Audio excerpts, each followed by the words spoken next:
नमस्कार दोस्तों, स्वागत है आप सभी का जीएसवे के ऑफिशियल यूट्यूब चैनल पे। तो दोस्तों आज हम इस वीडियो में डिस्कस करेंगे एसएससी एमटीएस के जीके जीएस के प्रैक्टिस सेट 6 के बारे में। तो चलिए स्टार्ट करते हैं वीडियो को। उससे पहले आप लोग वीडियो को लाइक कर दीजिए, एक बार शेयर कर दीजिए। अगर चैनल पर नए होंगे चैनल को सब्सक्राइब जरूर कर लीजिएगा और बेल आइकन को प्रेस कर लीजिएगा, जिससे आपको नोटिफिकेशन मिल पाए क्लास की। तो आज का आपका पहला क्वेश्चन है यहाँ पे कि भारत की सबसे बड़ी मीठे पानी की झील कौन सी है। मीठे पानी की झील पूछा है कि सबसे बड़ी कौन सी है। ऑप्शन है डल झील, लोटक, चिल्का या फिर वूलर। तो इसका सही जवाब हो जाएगा आपका वूलर झील। ये मीठे पानी की सबसे बड़ी झील है भारत की। चलिए हम यहाँ पे देख लेते हैं। यहाँ पे मैं कुछ आपको मैप दे देता हूँ, जहाँ पे आपको बहुत सारी झीलों के नाम यहाँ पे दिख जाएंगे। जैसे आपको यहाँ के चिल्का झील है यहाँ पे, ठीक है। फिर यहाँ पे कुल्लूर झील आपका हो जाएगा, ठीक है। पुलिकट झील आपका यहाँ पे दिख रहा होगा, ठीक है। तो इस तरीके से आपको यहाँ पे बहुत सारे, यहाँ पे आपका सांभर झील है। इस तरीके से आपको बहुत सारे झीलों के यहाँ पे आपको नाम दिख जाएंगे। तो ये मैप काफ़ी इंपॉर्टेंट है, इसको जरूर एक बार आप लोग देख लीजिएगा। यहाँ पे वूलर झील ये आपका रहा, ठीक है। चलिए आगे बढ़ते हैं। यहाँ पे अगला है कि किस पड़ोसी देश को land of the thunder dragon कहा जाता है। तो land of the thunder dragon की बात हो रही है, किसको कहा जाता है। ऑप्शन है वर्मा, बांग्लादेश, नेपाल या भूटान। तो भूटान को कहा जाता है, याद रखिएगा। चलिए आगे बढ़ते हैं। अगला है निम्नलिखित भारतीय राज्यों में से कहाँ से कर्क रेखा नहीं गुजरती है। राजस्थान, त्रिपुरा, मिजोरम या उत्तर प्रदेश। तो इसका सही जवाब आपका हो जाता है कि भैया ये आपका उत्तर प्रदेश, ठीक है। उत्तर प्रदेश से आपकी कर्क रेखा जो आपका है वो ट्रॉपिक ऑफ कैंसर जो है वो नहीं गुजरती है। कहाँ से, कितने राज्यों से होकर के गुजरती है। 8 राज्यों से होकर के गुजरती है। हम मैप में देखेंगे यहाँ पे ध्यान से। तो देखिए यहाँ पे कहाँ कहाँ से गुजरती है। नंबर 1 पे आपका राजस्थान है, नंबर 1 पे गुजरात, 2 पे राजस्थान आपका, फिर आपका 3 पे मध्य प्रदेश है, फिर यहाँ पे 4 पे छत्तीसगढ़ है, फिर यहाँ पे झारखंड है 5 पे, 6 पे यहाँ पे पश्चिम बंगाल आपका पड़ जाता है, 7 पे अगर हम बात करें यहाँ पे ये देख सकते हैं आप लोग त्रिपुरा है, और 8 पे यहाँ पे मिजोरम है। इस तरीके से आप लोग देखिए, आप टॉपिक ऑफ कैंसर है, ध्यान से देख सकते हैं यहाँ से। तो 8 राज्यों से होकर के हमारा गुजरती है, ये याद रखिएगा। अगला प्रश्न यहाँ पे अगला है कि रडार का आविष्कार किसने किया। ऑप्शन है वाटसन, वाट, अल्बर्ट टेलर, ओटिस या डेमलर। तो इसका सही जवाब जो आपका हो जाएगा वो हो जाएगा एल्बर्ट टेलर, ठीक है। Albert Taylor is the right answer हो जाएगा, याद रखिएगा। अगला है कि शोषण के विरुद्ध अधिकार एक है। शोषण के विरुद्ध अधिकार अगर हम बात करें तो कह रहा संवैधानिक अधिकार, कानूनी अधिकार, मौलिक अधिकार या आपका कानूनी अधिकार। तो शोषण के विरुद्ध जो है आपका फंडामेंटल राइट है, याद रखिएगा। आप लोग को आर्टिकल कमेंट करके बताना है, सभी को आर्टिकल कमेंट करके जरूर बताना कि शोषण के विरुद्ध अधिकार कौन सा आर्टिकल है। अगला प्रश्न है कि योजना आयोग की जगह नीति आयोग ने किस तारीख को ली। तो पहले हमारे पास योजना आयोग था, अब हमारे पास नीति आयोग है। पहले उसको हम प्लानिंग कमीशन कहते थे, अब उसी को हम नीति आयोग कहते हैं। तो उसको रिप्लेस किस दिन किया था। ऑप्शन आपके स्क्रीन पे है, और ये बहुत ही अच्छा सवाल है क्योंकि ये पूछा जाता है पेपर में। तो 1 जनवरी 2015 को, 1 जनवरी 2015 को इसने रिप्लेस किया था प्लानिंग कमीशन को, नीति आयोग ने। अगला प्रश्न है कि 1906 में कलकत्ता में आयोजित कांग्रेस अधिवेशन के अध्यक्ष कौन थे। तो कोलकाता अधिवेशन जो हुआ था 1906 में, उसके अधिवेशन के अध्यक्ष पूछा है। तो इसका सही जवाब होगा दादा भाई नौरोजी, ठीक है। दादा भाई नौरोजी उस समय अध्यक्ष थे। अगला है कि राजघाट का स्मारक है। राजघाट किसकी स्मारक के लिए फेमस है। तो यहाँ पे ऑप्शन इंदिरा गांधी, राजीव गांधी, महात्मा गांधी या जवाहरलाल नेहरू। इसका सही जवाब आपका महात्मा गांधी हो जाता है, याद रखिएगा। अगला प्रश्न है कि विंग्स ऑफ फायर, ठीक है।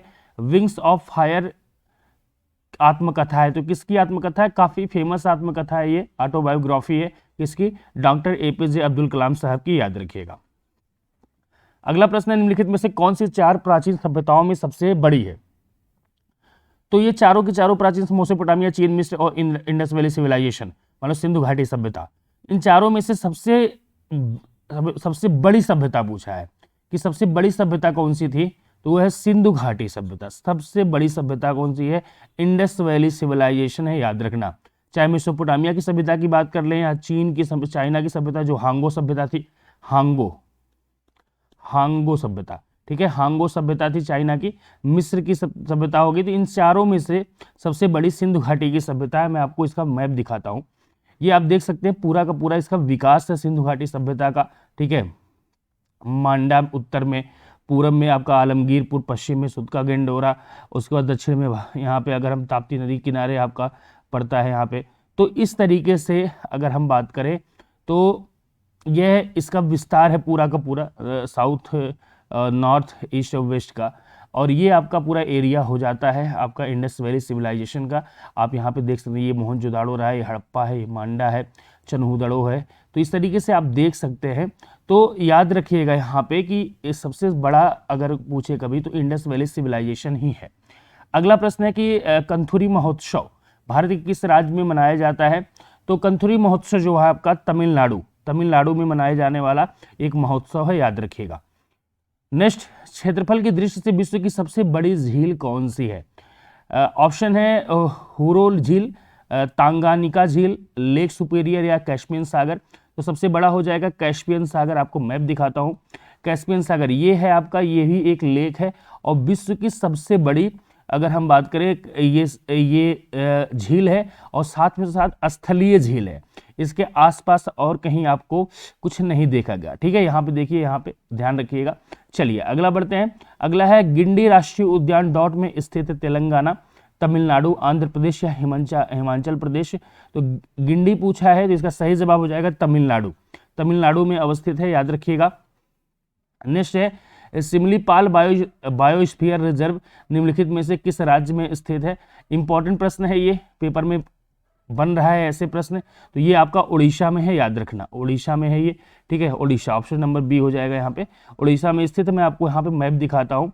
इस तरीके से आप देख सकते हैं, यहाँ पे फॉरेस्ट रिकवर है, यहाँ पे सिमलीपाल टाइगर रिजर्व, यहाँ पे देख सकते बायोस्फीयर रिजर्व है आपका।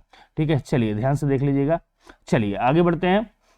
अगला है निम्नलिखित में से किस प्रसिद्ध स्थान को खिड़कियों का महल कहा जाता है? खिड़कियों का महल किसको कहते हैं? प्लेस ऑफ विंडोज की बात हो रही है तो सबसे आसान हो जाएगा, किसको कहते हैं? हवा महल को कहते हैं। कहाँ पड़ता है? जयपुर में है ये। इस तरीके से आप देख सकते हैं, राजस्थान के जयपुर में अवस्थित है ये हवा महल आपका। अगला प्रश्न है निम्नलिखित में से किस क्रम में महात्मा गांधी द्वारा सत्याग्रह आंदोलन आयोजित किए गए? तो ऑप्शन दिया है दांडी मार्च, रॉलेट एक्ट, चंपारण, खेड़ा। तो हम यहाँ पे देखते हैं, यहाँ पे सबसे पहले आपका आएगा चंपारण। ठीक है, चंपारण है सबसे पहले। कब हुआ था ये? 1917 का है।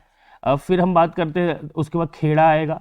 खेड़ा 1918 हो जाता है। फिर खेड़ा के बाद आएगा रॉलेट एक्ट, सभी को पता है रॉलेट वाला। फिर 1919 में रॉलेट एक्ट आया था आपका, इसका विरोध किया गया था। फिर आपका दांडी, अगर हम बात करें दांडी मार्च, तो दांडी मार्च सभी को पता है कि 1930 में। ठीक है, चलिए तो ये है आपका क्रम यहाँ पे। तो सबसे पहले चंपारण आएगा, फिर खेड़ा आएगा। चंपारण खेड़ा कहाँ पे है? ऑप्शन नंबर यहाँ पे सी हो जाएगा। ठीक है, सी इज द राइट आंसर। यहाँ पे ऑप्शन नहीं लग पाया। चलिए आगे बढ़ते हैं। अगला है कि भारत में प्रथम मुगल सम्राट कौन था?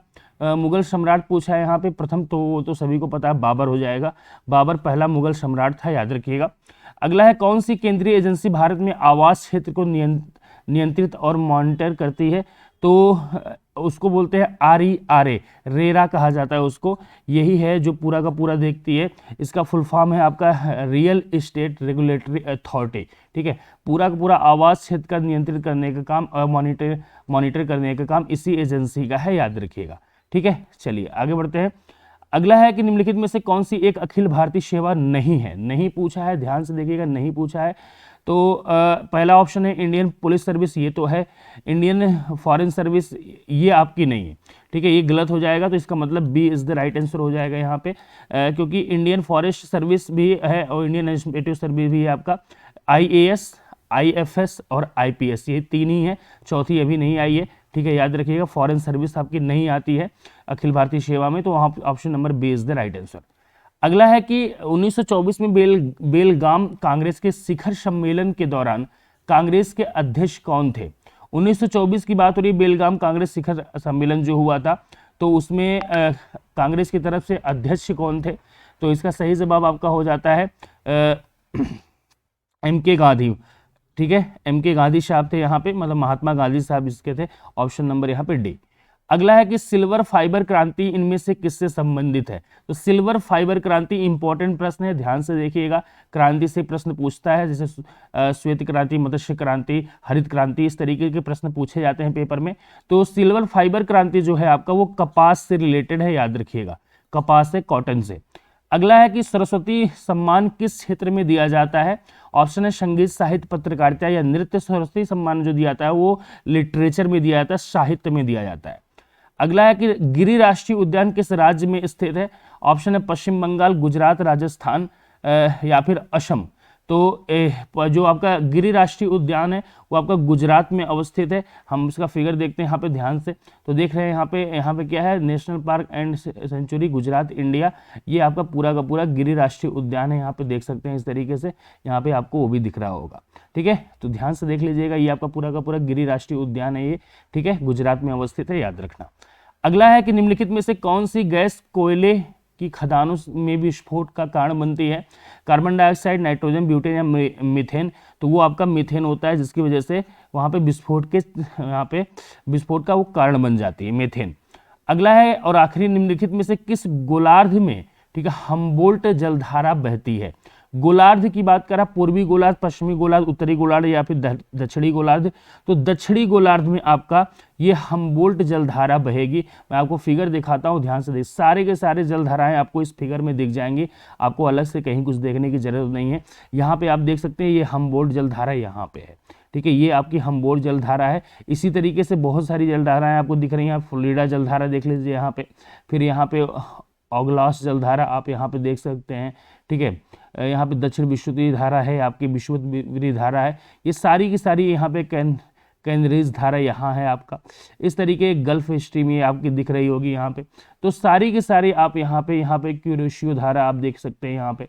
तो आप सारे के सारे यहाँ पे धाराएं इस मैप के अकॉर्डिंग आप देख सकते हैं। तो ध्यान से आप लोग मैप को जरूर देख लीजिएगा, काफ़ी इंपॉर्टेंट हो जाता है।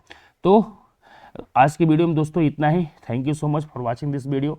अगर वीडियो आप सभी को पसंद आ रही है तो लाइक जरूर करिएगा, शेयर करिएगा। अगर चैनल पर नए होंगे चैनल को सब्सक्राइब जरूर कर लीजिएगा, बेल आइकन भी प्रेस कर लीजिएगा, जिससे आपको नोटिफिकेशन मिल पाए टाइम पे।